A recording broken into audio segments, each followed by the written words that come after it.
فلولا إذا بلغت الحلقم وأنتم حينئذ تنظرون।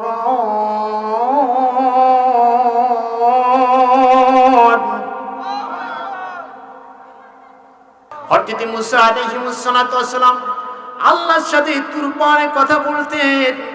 একদিন আল্লাহকে ডাকতে বলতেছেন, আল্লাহ আমার এই জামানায় সবচাইতে অপরাধী ব্যক্তিকে আমাকে একটু দেখাও। আল্লাহ বললেন, মুসা দেখে কি করবা? ওই ব্যক্তি তো লজ্জা পাবে। হযরত মুসা বললেন, আল্লাহ দূর থেকে দেখাবা। আল্লাহ বললেন, মুসা তাহলে অপেক্ষা করো, অমুক জায়গায় রাস্তায় দাঁড়া যাবা। এই রাস্তা দিয়ে সকালবেলা যেই ব্যক্তি সর্বপ্রথম যাবে তুমি মনে করবা এই ব্যক্তিটাই হলো সবচাইতে অপরাধী। হযরত মুসা আর দেরি করলেন না, পরে তিনি সকালবেলায় সেই জায়গায় গিয়ে দাঁড়ালেন। দেখা গেল একজন ব্যক্তি একটা ছোট্ট মাসুম বাচ্চাকে নিয়ে সেই রাস্তা দিয়ে অগ্রসর হচ্ছে। এমন সময় হযরত মুসা দেখতে পেলেন যে এই ব্যক্তিটা সকালবেলা তার শিশু বাচ্চাকে নিয়ে সবচাইতে অপরাধী ব্যক্তি জঙ্গলে ঢুকে পড়লেন। বিকেলবেলা দেখলেন ওই একই ব্যক্তি সবার শেষে ওই রাস্তা দিয়ে আবার ফিরে আসেন। সুবহানাল্লাহ পড়েন। হযরত মুসা আল্লাহকে ডাকতে বলেন, রব আল্লাহ আপনি কি দেখালেন? সকালবেলা যেই ব্যক্তি সবচাইতে অপরাধী ছিল, সবচাইতে পাপী ছিল, সামান্য কয়েক ঘন্টার ব্যবধানে এমন কি আমল এই ব্যক্তি করলো, এমন কি কাজ করলো যেই ব্যক্তি সবচাইতে অপরাধী ছিল, সামান্য কয়েক ঘন্টার ভিতরে কিভাবে এই ব্যক্তি নিরপরাধ হয়, পাপ মুক্ত হয়? আল্লাহ বললেন, মুসা তুমি কি জানতে চাও? হযরত মুসা বললেন, হ্যাঁ অবশ্যই জানতে চাই। সবচাইতে অপরাধী ব্যক্তি কিভাবে কয়েক ঘন্টার ভিতরে নিরপরাধী হয় জানার দরকার আছে না? আল্লাহ বললেন, মুসা শোনো, এই ব্যক্তি সকালবেলা বাচ্চাকে নিয়ে যখন এই জঙ্গলে ঢুকে পড়েছেন, বাচ্চাটা জঙ্গল দিয়ে হাঁটতে হাঁটতে বলতেছে, বাবা এত বিশাল জঙ্গল, এই জঙ্গল ফুরাই না কেন? বাবা বলতেছেন, বাবারে এর চেয়ে জঙ্গল দেখে তুমি হতাশ হচ্ছে, আর চাইতেও বড় এই পৃথিবীতে জিনিস আছে। বাবা যখন এই কথা বললেন, সওয়াল বলতেছেন, বাবা এর চাইতে বড় কি? বললে এর চাইতে বড় আল্লাহ পাহাড় সৃষ্টি করেছেন। সুবহানাল্লাহ পড়েন। সংক্ষেপ ভাবে বলছি, সন্তান বলতেছে পাহাড়ের চাইতে বড় কিছু আছে। পিতা বলতেছে, হ্যাঁ পাহাড়ের চাইতে বড় আল্লাহ সৃষ্টি করেছেন সাগর। সাগরের চাইতে বড় বলল আল্লাহ মহাসাগরী সৃষ্টি করেছেন, তার চাইতে বড়। পিতা বলতেছেন, তার চাইতে বড় হলে এই পৃথিবীটা দেখতে পাচ্ছ, এই পৃথিবীটা হলো তার চাইতে বড়।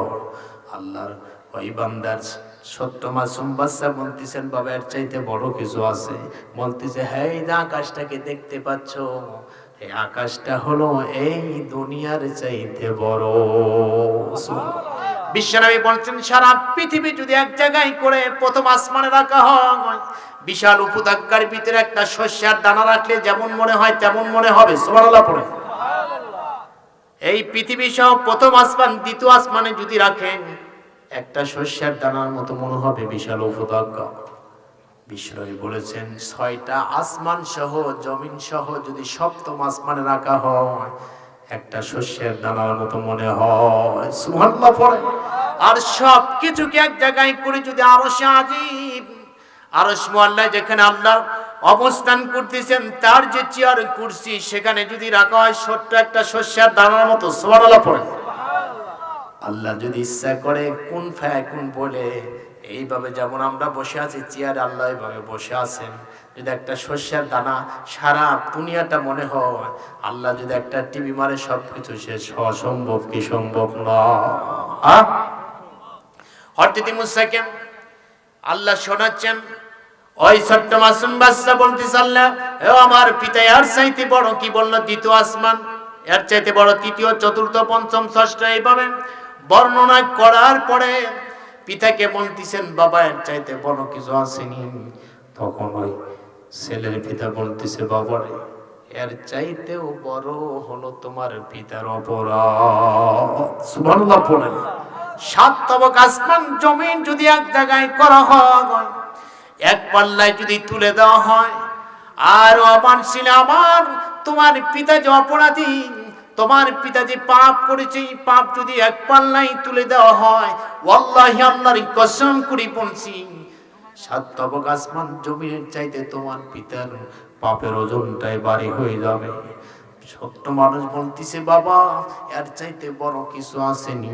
তখন পিতা বলতিছে, ও ছেলে, এর চাইতেও বড় হলো এই সাত তবক আসমান জমিন সহ আমাকে তোমাকে যিনি সৃষ্টি করেছেন সে আল্লাহর দয়া। সুবহানাল্লাহ পড়েন। বলেন তো আল্লাহর প্রশংসা করলে আল্লাহ খুশি হয় কি হয় না? যখনই পিতা বললেন, তোমার পিতার অপরাধের চাইতে সাত তবক আসমান জমিনের চাইতে আমার আপনার রব, আমার তোমার রব যিনি তোমাকে আমাকে সৃষ্টি করেছেন সেই রবের দয়ার চাইতে বড়। আল্লাহ খুশি হয়ে গেলেন। সন্তান বলতেছে, এর চাইতে বড় কিছু আসেনি। তখন ওই পিতা বলতেছে, বাবা এর চাইতে বড় একটা জিনিসই আছে, এর চাইতে বড় আর কিছু নাই। সেই জিনিসটা কি? তখন পিতা বলতেছেন, সেই জিনিসটা হলো এই সাত তবক আসমান জমিন যিনি সৃষ্টি করেছেন, এই সৃষ্টিকারী আমার তোমার রব আল্লাহ। সুবহানাল্লাহ পড়েন।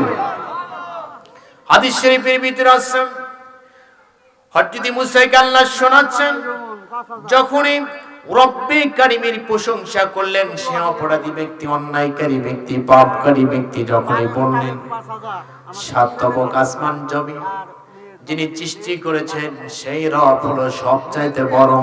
যখন আল্লাহর বরত্ব ঘোষণা করলেন, আল্লাহর মহত্ব যখনই ঘোষণা করলেন, আল্লাহ তাআলা মুসা কি ডাক দেয়া বলেন, ও মুসা, যখনই বান্দা আমার প্রশংসা আদায় করলো, আমার গুণগান গেল, আমাকে বরত্ব বলে ঘোষণা করলো, ও মুসা আমি রব্বুল আলামিন, আমি রব্বে কারীম, আমার বান্দা আমার প্রশংসা করার কারণে আমি খুশি হয়ে রাজি হয়ে আমার বান্দার জিন্দেগির সব গুনাহগুলো মাফ করে দিয়েছি। সুবহানাল্লাহ পড়েন। এই কারণে বিশ্বনবী বললেন, অপরাধ করেছ, অন্যায় করেছ, পাপ করেছ, আল্লাহর কাছে মাপ চাও। এই কারণে আল্লাহর যেই বান্দাগুলো গভীর রজনীতে আল্লাহর কাছে আল্লাহর কুদরতি পায় সেজদা দেয়, কাকুতি মিনতি করে আল্লাহর কাছে কাঁদে, আল্লাহর হাবিব বলেন, বান্দা যতই অপরাধ করুক না কেন, পাপ করুক না কেন, আল্লাহ সব অপরাধ আল্লাহ মাফ করে দেয়। এই যে চোখের পানিগুলো আল্লাহর কাছে সবচাইতে প্রিয়। ওই যে কিয়ামতের মাসনদে জাহান্নামকে ৭০,০০০ ফেরেশতা সেকুল দিয়ে বেঁধে রাখছে, আপনাদের কি মনে আছে? ৭০,০০০ ফেরেশতা সেকুল দিয়ে জাহান্নামকে বেঁধে ফেলেছে। জাহান্নামকে ৭০,০০০ ফেরেশতা সেকুল দিয়ে বাঁধার পর টেনে ধরে রেখেছে, কিন্তু সক্ষম হচ্ছে না টেনে ধরে রাখতে। জাহান্নাম এমন ভাবে বিগড়ে যাবে, আল্লাহর হাবিব বললেন, জাহান্নাম এমন ভাবে বিগড়ে যাবে, ৭০,০০০ ফেরেশতা শিকল দিয়ে বাঁধার পরে ওই জাহান্নামকে ধরে রাখতে সক্ষম হবে না। আল্লাহ তাআলা তখন তার প্রিয় হাবিবকে ডাক দিয়ে বলবেন, হাবিব আর দেরি করো না। আবার আপনার নবী ৫০,০০০ বছর আরশের নিচে সেজদারত অবস্থা আল্লাহর কাছে কাঁদবেন, ইয়া হাবলি উম্মতি, আল্লাহ আমার গুনাহগার উম্মতদেরকে আপনি মাফ করে দেন। ৫০,০০০ বছর আল্লাহ হাবিব আরশের নিচে সিজদারত অবস্থায় থাকবেন। জাহান্নাম যখন এমন বিগড়ে যাবে, আল্লাহ বলবেন, বন্দা আর দেরি করো না, আর দেরি করো না, জাহান্নামকে কিন্তু ধরে রাখা যাচ্ছে না। আল্লাহর হাবিব সিজদাতি করবেন, আল্লাহ বলবেন, এই যে এক পেলা পানি নাও, এই পানিটা জাহান্নামের দিকে ছুঁড়ে মারো।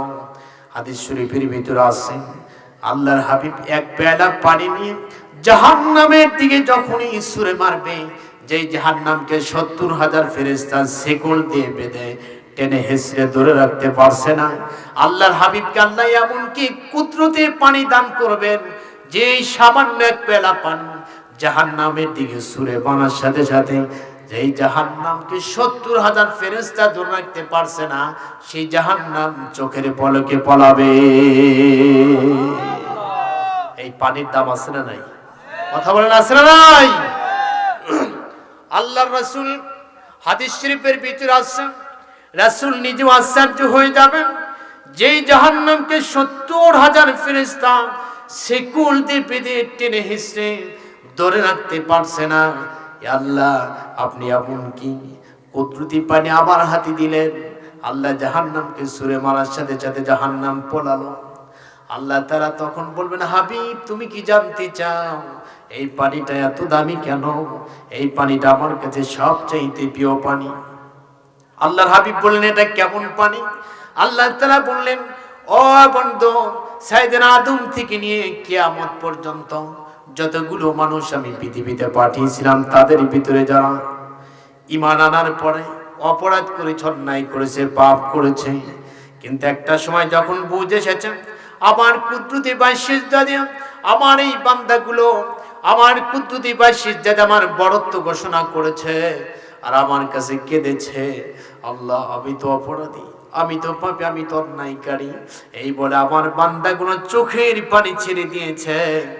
ও হাবিব, চোখের পানি পড়ে তার দাড়ি মোবারক ভিজে গেছে, তার গাল ভিজে গেছে, জায়নামাজে যেখানে সিজদা দিয়েছি সেটা ভিজে গেছে।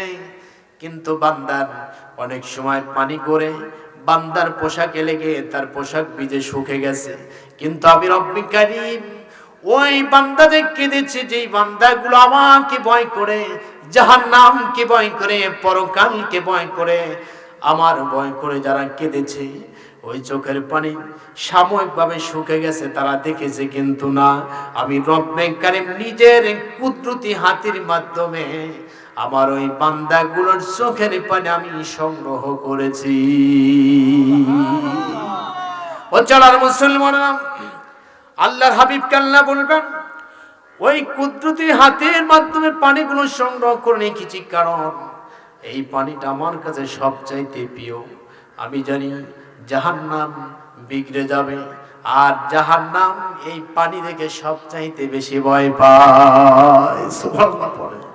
ও সালার মুসলমানেরা, অতীব আমাদের অপরাধ আছে না নাই? পাপ আছে না নাই? অন্যায় আছে না নাই?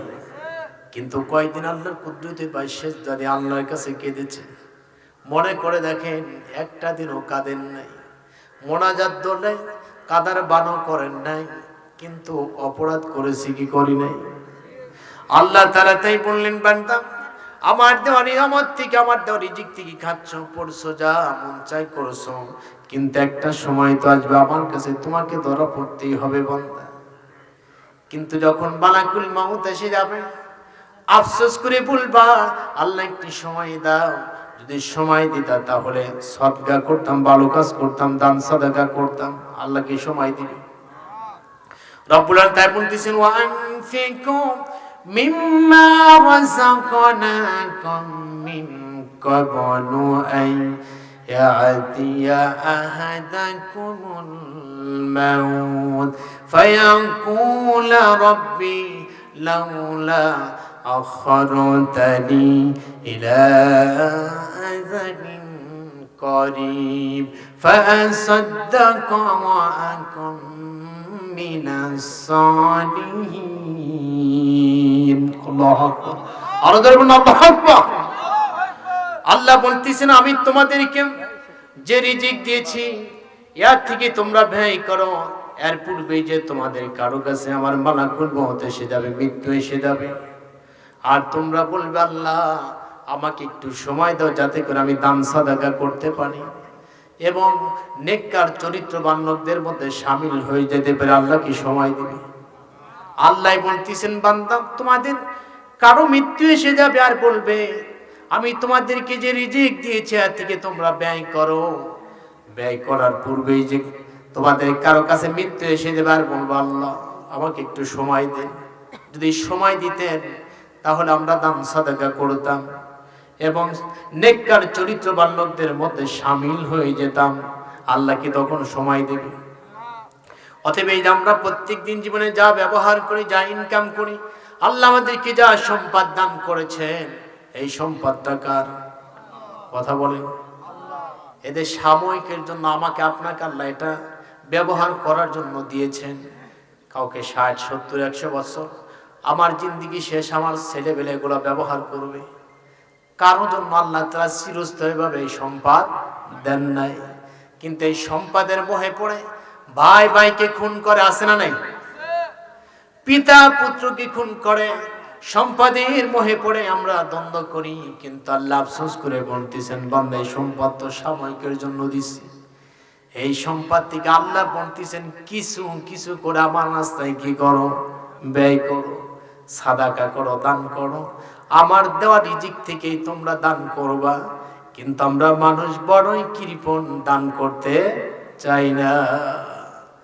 আউযু বিল্লাহি মিনাশ শাইতানির রাজীম। বিসমিল্লাহির রাহমানির রাহিম।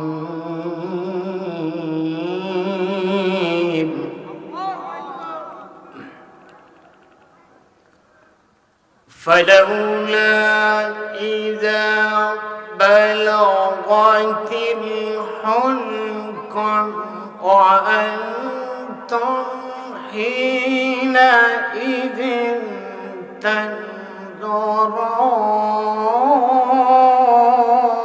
تنظرون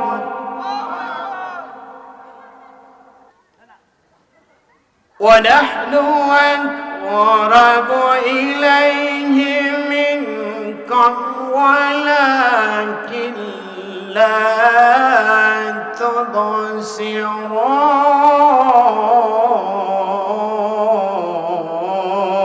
تبصرون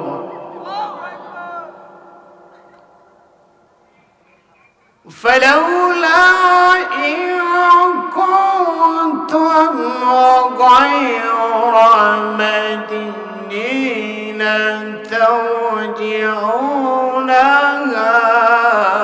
إن كنتم صادقين। মসজিদে নববীতে কয়েকজন সাহাবী কোরআন এবং হাদিস নিয়ে কথা বলতেছেন, এবং সময় মুহাম্মদুর রাসূলুল্লাহ সাল্লাল্লাহু আলাইহি সাল্লাম সেখানে উপস্থিত হয়ে গেলেন, আর সাহাবীদের দিকে তাকিয়ে মুস্কি মুস্কি হেসে দিয়েছেন। সুবহানাল্লাহ।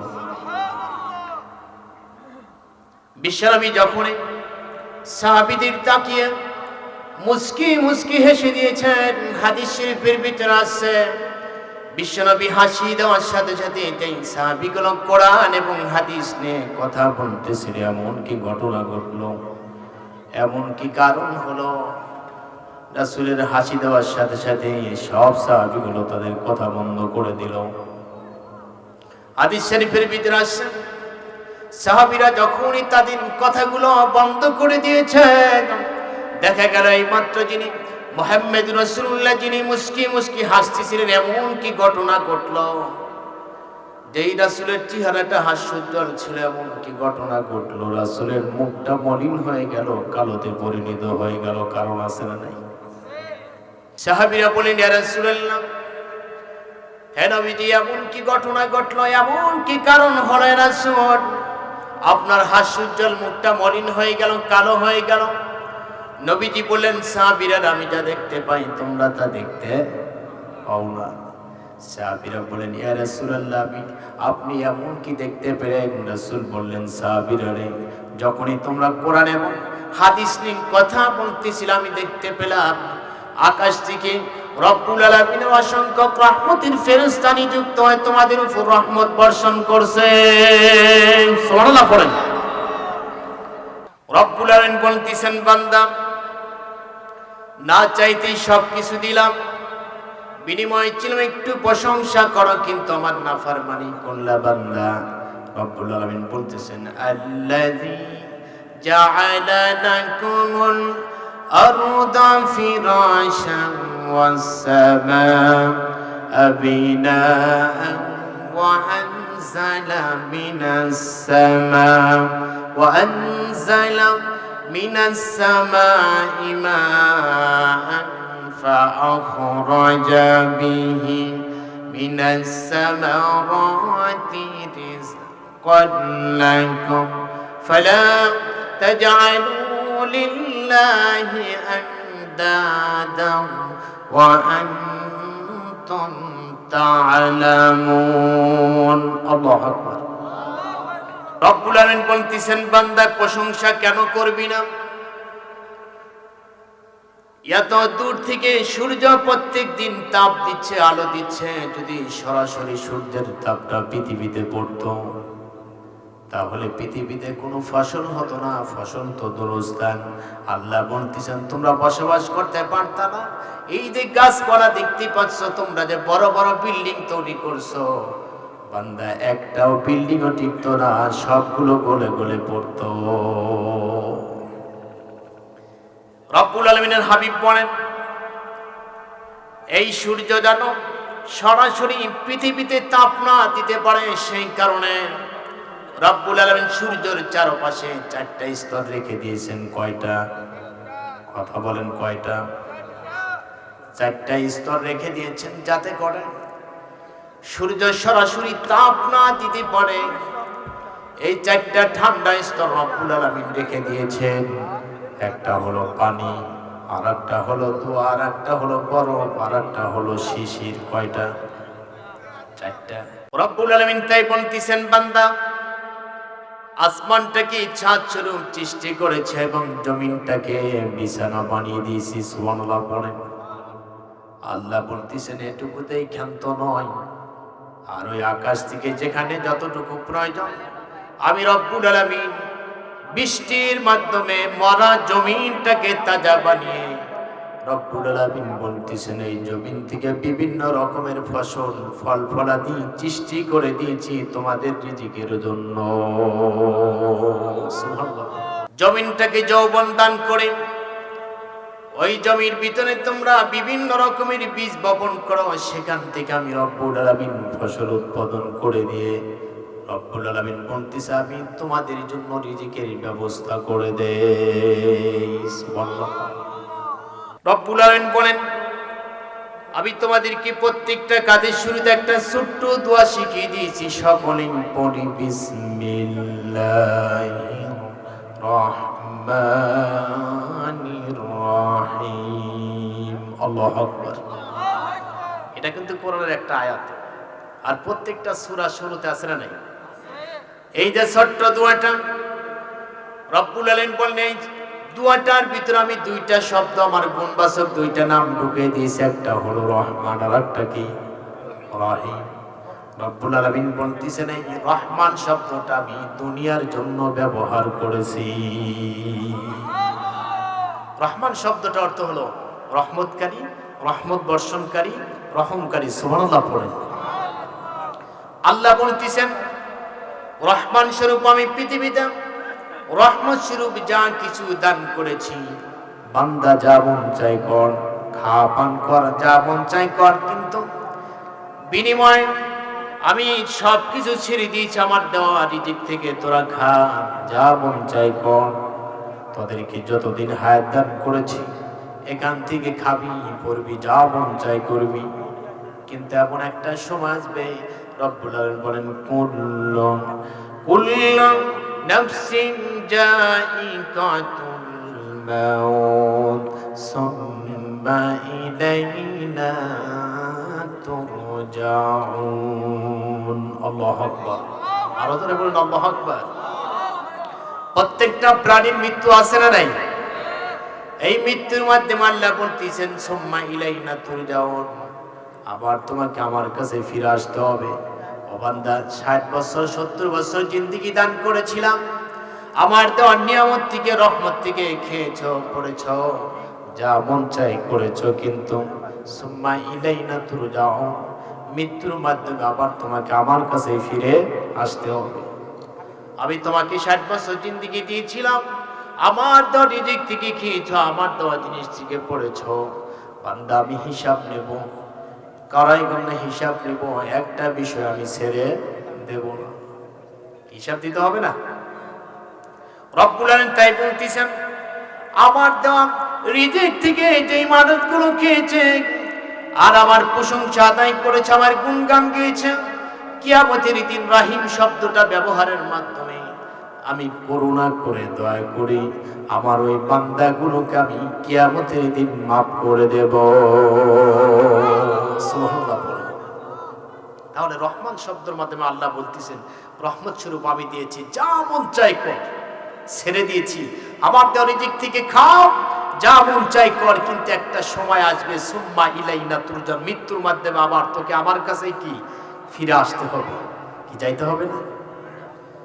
আল্লাহ বলতেছেন যা করেছ, ছোটখাটো কুটিনাটি যা কিছু করেছ, সব কিছুর হিসাব আমার কাছে তোমাকে দিতে হবে। আল্লাহ বলতেছেন ফামাই ইয়ামাল মিসকাল যাররাতিন খায়রান ইয়ারা ওয়া মান ইয়ামাল মিসকাল যাররাতিন শাররান ইয়ারা।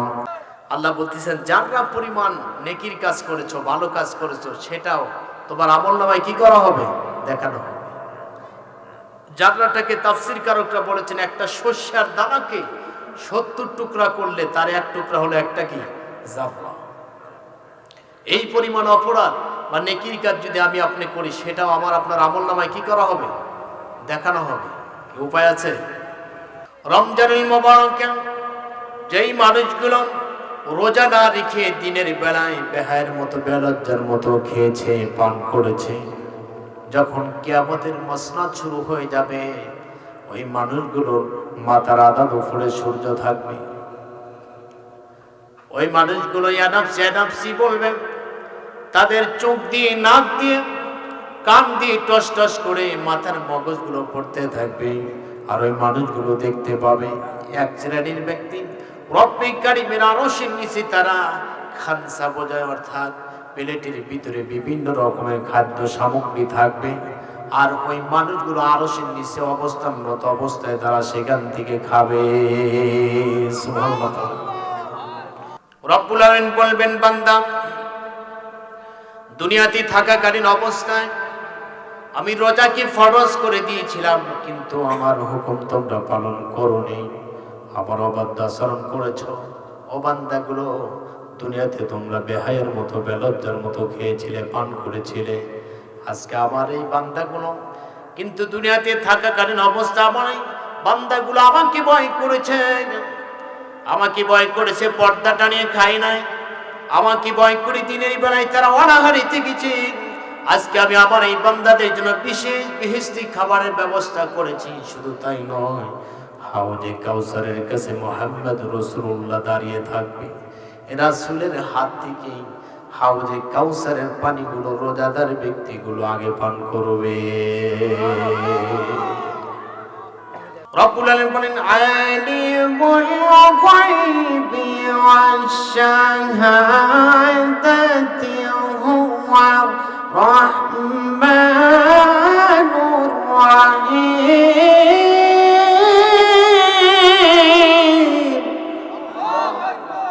রব্বুল আলামিন বলেন যেই জিনিসটাকে দেখা যায়, যেই জিনিসটাকে দেখা যায় না, এই বিশাল ক্ষমতা কে রাখে? এই যে বাতাস বইতে থাকে, কখনো কি দেখেছেন? অনুভব করা যায়। এই যে ফুল দেখতে পাই, ফুলের ঘ্রাণ আছে না নাই? ফুলের যে গন্ধ আছে, বাসনা আছে, এই জিনিসটা আমরা অনুভব করতে পারি, কিন্তু কখনো কি দেখেছেন? কিন্তু আল্লাহ রাব্বুল আলামিন বলেন বান্দা, এই ফুলের ঘ্রাণটাও আমি দেখতে পাই। অতএব আমরা কি করতেছি রাতের আধারে, কি সলা পরামর্শ করতেছেন, কি কাজ করতেছেন, পৃথিবীর কেউ দেখে নাই, কিন্তু দেখেন কে? কথা বলেন, কে দেখেন? তার চোখ কি ফাঁকি দিতে পারবেন? বিজাতি শুধু অন্তর দ্বারা আপনি কি উপলব্ধি করতেছেন, চিন্তা করতেছেন, ভাবতেছেন, কেউ জানে না, কিন্তু জানে কি? আল্লাহ। কথা বলেন, কে জানে? এই কারণ রব্বি কারীম বলতেছে বান্দা, আমার দেওয়ার নিয়ামত থেকে খাইলাম, আমার দেওয়া সব কিছুর থেকে ভোগ করলাম, কিন্তু আমার প্রশংসা আদায় করলা না। যারা দুনিয়া নিয়ে ব্যস্ত হয়ে পড়েছ, পরকালকে ভুলে গেছো, আমাকে বেমালুম ভুলে গেছো। ও বান্দা, একটা সময় তো আসবে, তোমার সময় শেষ হয়ে যাবে। মালাকুল মউত তোমার কাছে যখন এসে পড়বে, তুমি তখন আফসোস করে বলবা, হে আমার রব, আমাকে যদি একটু সময় দিতা, তাহলে আমি পূর্বে যে পাপ কাজ করেছি, আল্লাহ একটাও আর পাপ কাজ করতাম না, ভালো ভালো কাজ করতাম। আল্লাহ আমাকে একটু সময় দাও। আল্লাহ কি সময় দেবে? কথা বলেন, সময় দেবে। এই কারণে রব্বুল কারীম বলতেছেন, যারা দুনিয়ার পূজারী, দুনিয়া নিয়ে ব্যস্ত হয়ে পড়েছিল, সুদ খেয়েছে, ঘুষ খেয়েছে, অন্যায়ভাবে উপার্জন করেছে, হারাম পথে উপার্জন করেছে, রব্বুল আলামিন বলতেছেন আমার নাফরমান অপরাধমূলক বান্দাগুলোর সামনে যখন মালাকুল মউত যায়, আমার ওই বান্দাগুলো আফসোস করে বলে, ও রব, আমি তোকে ভালো কাজ করি নাই, আল্লাহ যদি আমাকে একটু সময় দাও তাহলে আমি ভালো কাজ করতাম, দান সদকা করতাম, আল্লাহ আমাকে একটু সময় দাও। আল্লাহ কি সময় দিবে? রব্বুল আলামিন তাদের কথা কুরআনুল কারীমে নোট করে জানিয়ে দিলেন, হাত্তা ইদা জাআ আহাদাহুমুল মাউত ক্বালা রব্বি রজিউনি লাআল্লি আ'মালু সালিহান ফীমা তারাকতু কাল্লা। আল্লাহু আকবার। আল্লাহ বলতেছেন, যারা দুনিয়ার পূজারী, দুনিয়া নিয়ে ব্যস্ত হয়ে পড়েছিল, পরকালকে ভুলে গেছে, আমার নাফরমানমূলক আচরণ করেছে, ওই ব্যক্তিদের সামনে যখন আমার মালাকুল মউত যায়, ওই ব্যক্তিগুলো বলে, আল্লাহ একটু সময় দাও যাতে করে আমরা ভালো কাজ করতে পারি, সৎ কাজ করতে পারি। আল্লাহ কি সময় দেবে? রব্বুল আলামিন আফসোস করে বলতেছেন, বান্দা এতটাই যদি ক্ষমতাবান হয়ে থাকো, নিজেদেরকে যদি এতটাই ক্ষমতাবান ভাবো, তাহলে আমার যা রিজিক থেকে কাজ সব কিছু আমি দান করেছি, সব কিছুই আমি ছেড়ে দিয়েছি, খাচ্ছ করছো, সব কিছু করছো, কিন্তু বিনিময় চেয়েছি প্রশংসা কর। যদি নাই করো, আমাকে রব বলে যদি নাই মানো, এতটাই যদি ক্ষমতাবান নিজেদেরকে মনে করো, তাহলে যখন তোমাদের কারো কণ্ঠনালীতে প্রাণ আসে, রুহু আসে, আত্মা আসে, তোমরা কি সেই প্রাণটা ধরে রাখতে পারো? রব্বুল আলামিন তাই বলতেছেন, ফালাউলা ইদা বালাগাতিল হুলকুম ওয়া আনতুম হিনা ইযিন তানজুরুন ওয়া নাহনু আকরাবু ইলাইহি মিনকুম ওয়ালাকিন লা তুবসিরুন। আল্লাহু আকবার। আল্লাহ বলতেছেন, ফালাউলা ইদা বালাগাতিল হুলকুম, যখন তোমাদের কারো কণ্ঠনালীতে প্রাণ আসে, রূহ আসে, আত্মা আসে, তোমরা কি তার সেই নির্গমনকারী প্রাণটাকে ধরে রাখতে পারো? কি পারি আমরা?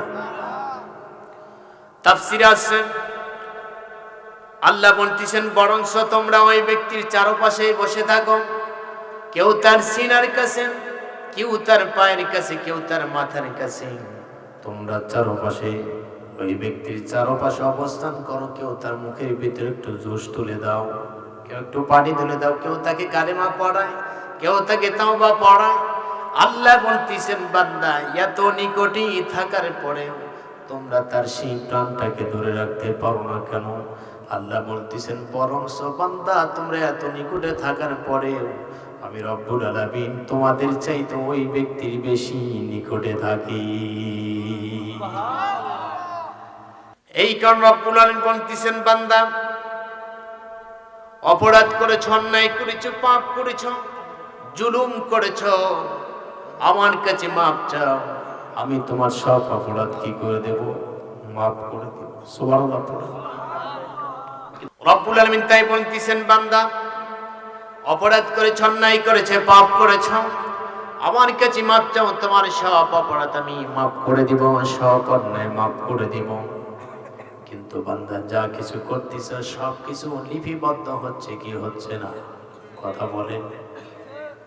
রব্বুল আলামিন বলতেছেন, যা কিছু করো সব কিছু লেখা আছে।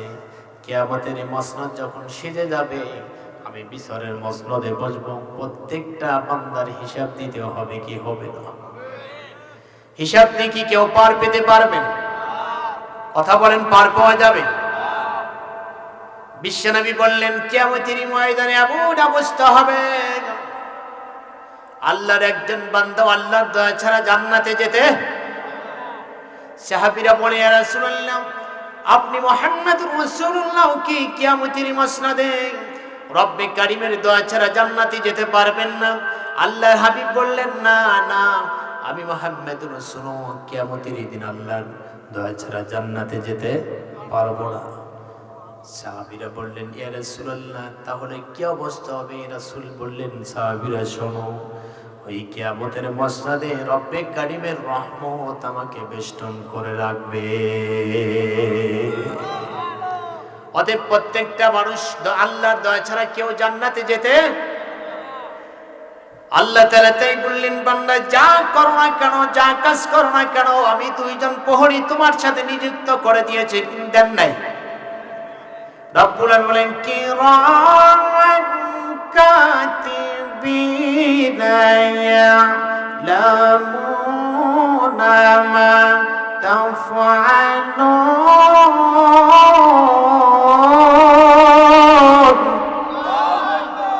রব্বুল আলামিন বলতেছেন, আমি তোমরা ভালো যা কিছু করো, ডানে আমি একজন ফেরেশতা নিযুক্ত করে দিয়েছি লিপিবদ্ধ করে। খারাপ কিছু যখনই করো, বামের জন কি করে, লিখে রাখে। অতএব তোমার 60 বছর জিন্দেগিতে তুমি যা কিছু করেছো সব কিছু আমার এই ফেরেশতা দয়তারা লিপিবদ্ধ করে রাখছে। বান্দা কিয়ামতের মসনদ যখন সেজে যাবে, তোমার সব আমলনামার হিসাব দিতে হবে, কি হবে?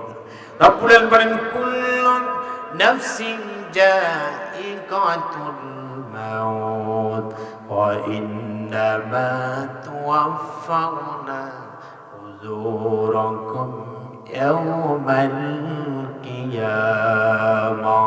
আল্লাহু আকবার। প্রত্যেকটা প্রাণীর মৃত্যুর স্বাদ আছে না নাই? আর কাল কঠিন কিয়ামতের দিন প্রত্যেকটা বিষয়ের বদলা, প্রত্যেকটা বিষয়ের হিসাব রব্বে কারীম কি করবেন?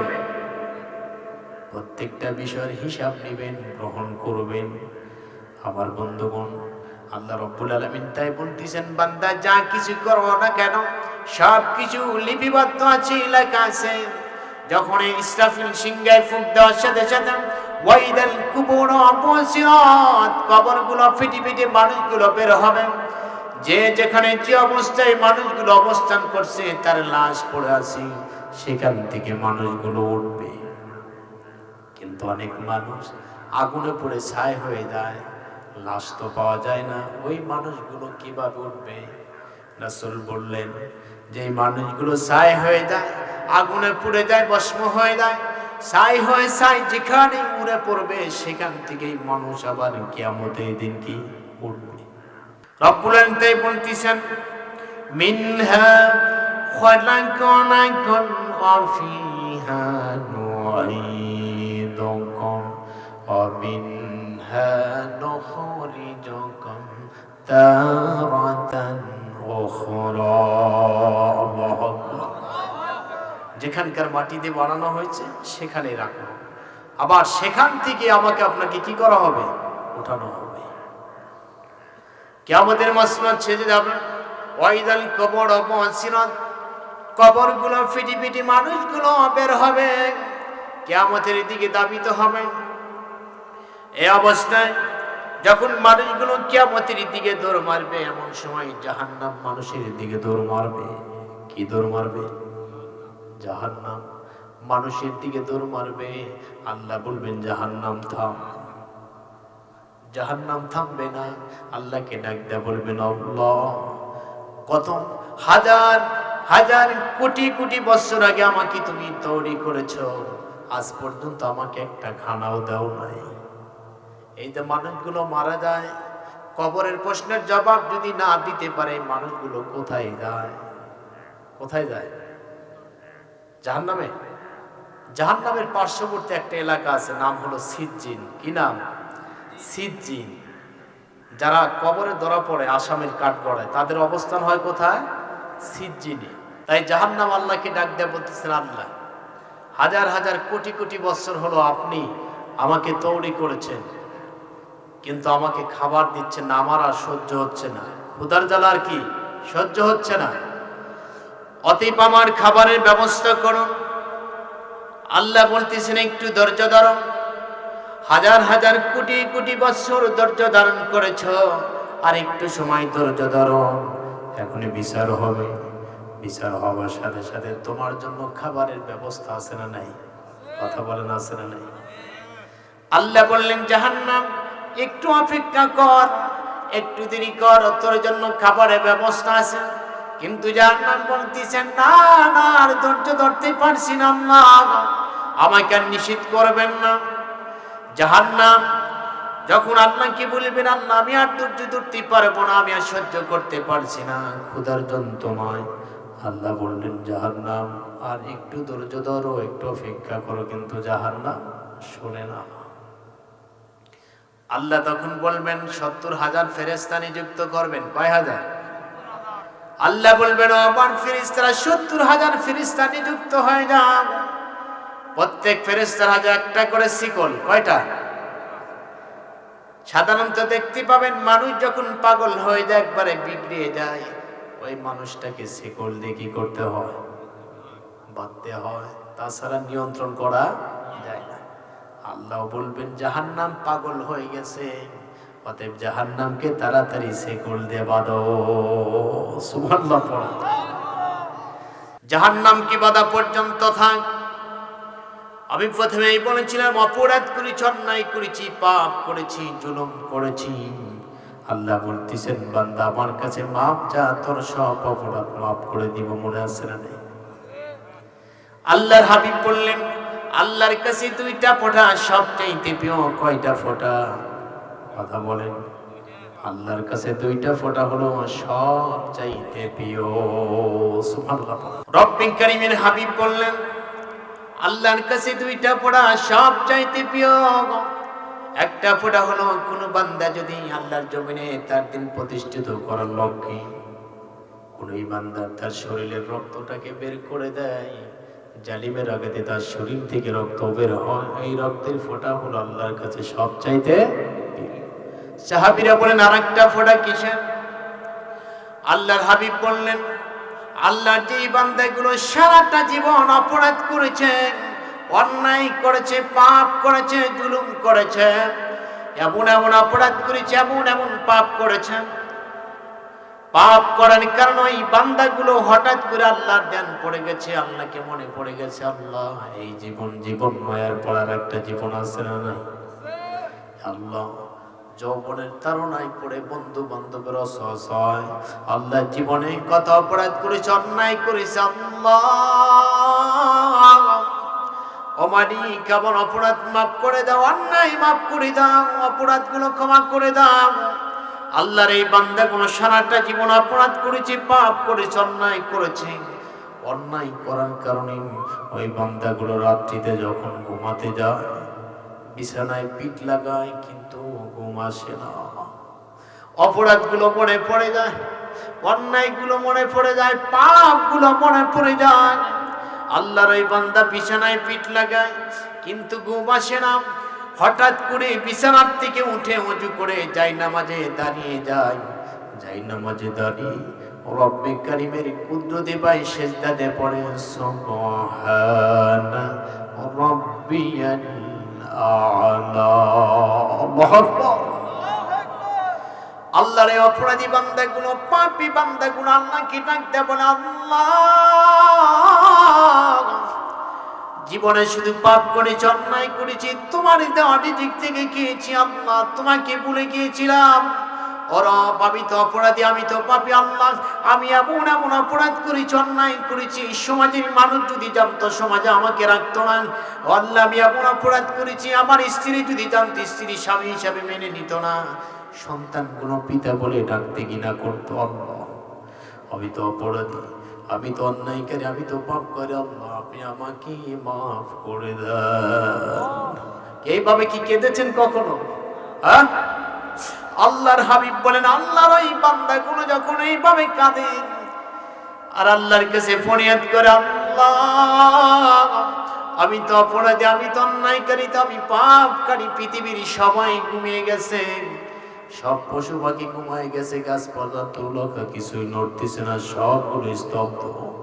কিন্তু আল্লাহর এই বান্দাগুলো, অপরাধীগুলো, পাপী বান্দাগুলো আল্লাহর কুদরতি পায় সিজদা দিয়ে আল্লাহকে বলে, আল্লাহ, আমি তো অপরাধী, আমি তো অন্যায়কারী, আমি তো সারা জীবন পাপ করেছি। আল্লাহ, আমাকে, আমার এই অপরাধ তুমি মাফ করে দাও।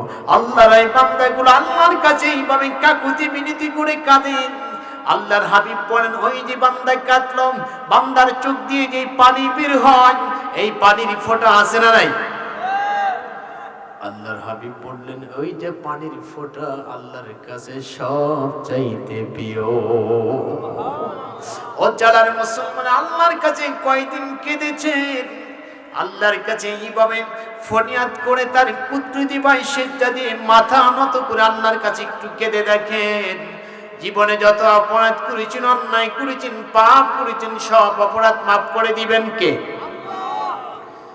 আল্লাহর হাবিব বলতেছেন, আল্লাহর যেই বান্দাগুলো এইভাবে আল্লাহর কাছে ফরিয়াদ করে, অপরাধগুলো স্বীকার করে দেয় আর আল্লাহকে বলে, আল্লাহ আমি তো অপরাধী, আমি তো পাপী, আল্লাহ আমাকে মাফ করে দাও।